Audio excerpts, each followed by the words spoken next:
ভাঙড়ের সরকারি খাস জায়গা দখল করে তৈরি হয়েছে রাইস মিল। আর সেই সরকারি জায়গা দখলমুক্ত করতে পুলিশকে সাথে নিয়ে ওই রাইস মিলে হানা দিল ভূমি রাজস্ব দপ্তরের আধিকারিকরা।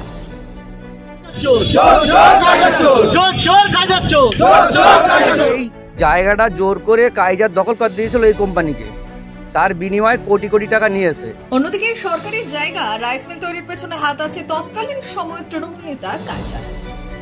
কাইজারের বিরুদ্ধে জমি চোর স্লোগান তুলে বিক্ষোভ তৃণমূল কর্মীদের।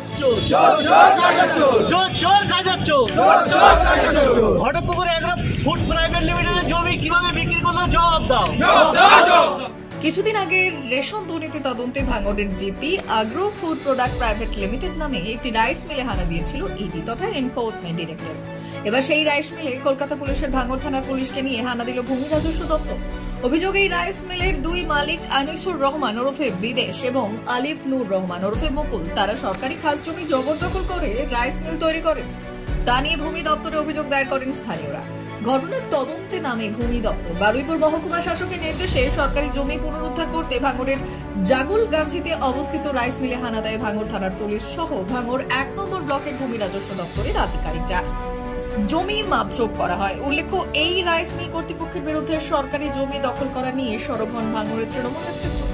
অভিযোগ, তৎকালীন জেলা পরিষদ সদস্য কাইজার আহমেদের প্রচ্ছন্ন মদতে রাইস মিল কর্তৃপক্ষ এই সরকারি জমি জবরদখল করে রাইস মিল গড়ে তোলে। তার জন্য কাইজারের বিরুদ্ধে জমি চুরি করার অভিযোগ তুলে বিক্ষোভ দেখায় স্থানীয় তৃণমূল কর্মীরা। কাইজারের বিরুদ্ধে রাইস মিলের সামনে চোর চোর স্লোগান তোলেন তৃণমূল কর্মীরা। Bureau report, ICTV news Bangla. সমস্যা বলতে এখানে এই দাগে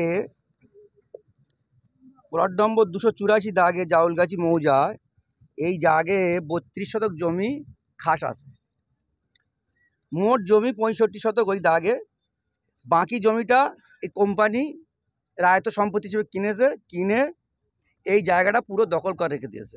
যার জন্যে আমাদের উপরের অর্ডারে, এডিএম সাহেবের অর্ডারে আজকের থানা এবং বিয়ালার থেকে আমরা জনপ্রতিনিধি এসেছি সেইটাকে উদ্ধার করতে। যে সময় দখল হয় আপনাদেরই তো সরকার ছিল, কোনো রকম কি ভ্রুক্ষেপ করেন? না, সেই সরকার তো ছিল সেই সময়। এই জায়গাটা জোর করে কাইজার দখল করে দিয়েছিল এই কোম্পানিকে, তার বিনিময়ে কোটি কোটি টাকা নিয়েছে। তারপরে আমরা নতুন বোর্ড এসে আমরা সেগুলো, শুধু এটা না আরও আসে, সেটা আগামী দিন আরও সামনে আসবে। যেখানে যেখানে আসে আমরা প্রত্যেকটা বার করে জনসাধারণের জায়গা, সরকারের জায়গা মানে যারা ভূমিহীন তাদের পাওয়া উচিত, আমরা তাদের পাওয়ার জন্য এই কাজ করছি। যে ভাঙড় 1 নম্বর ব্লক পঞ্চায়েত সমিতির বনভূমির কর্মাধ্যক্ষ আহসান সাহেব আছেন এবং পঞ্চায়েত সমিতির সমস্ত কর্মাধ্যক্ষরা, সভাপতি, সহকারী সভাপতি, সকল জনপ্রতিনিধিরা এখানে আছেন। এই ব্লকের অনেক জমি যেটা সরকারি সম্পত্তি, যেটা 1 নম্বর খতিয়ানের সম্পত্তি, সেই 1 নম্বর খতিয়ানের সম্পত্তিগুলো আজকে বিভিন্ন কোম্পানি বা বিভিন্ন লোক যারা জবরদখল করে বসে আছেন। তো সেক্ষেত্রে ভাঙড় 1 নম্বর ব্লক পঞ্চায়েত সমিতিকে, আমি বনভূমির কর্মাধ্যক্ষ আছে তাদেরকে আমি ধন্যবাদ জানাবো যে সেগুলোকে উদ্ধার করে, এটা আছে গরিবের হক। মমতা বন্দ্যোপাধ্যায় বাংলার মুখ্যমন্ত্রী এবং অভিষেক বন্দ্যোপাধ্যায় চাইছেন, এবং আমাদের ভাঙড়ের দায়িত্বপ্রাপ্ত নেতা আমাদের মাননীয় শওকত মোল্লা মহাশয়ও চাইছেন যে গরিবের হক, সেই গরিবের জিনিস যাদের ভূমিহীন তাদের মধ্যে বিতরণ করা এবং তার প্রসিডিওর পাট্টা বিলি করে যে সমস্ত ফাঁকা জমি রয়েছে সেই সমস্ত ফাঁকা জমিগুলো যারা কেউ জবরদখল করে না বসে থাকতে পারে, 1 নম্বর খতিয়ানের জমি, সেটা আমরা গরিব দুস্থ অসহায় মানুষ যারা ভূমিহীন তাদের মধ্যে বিতরণ করা হবে।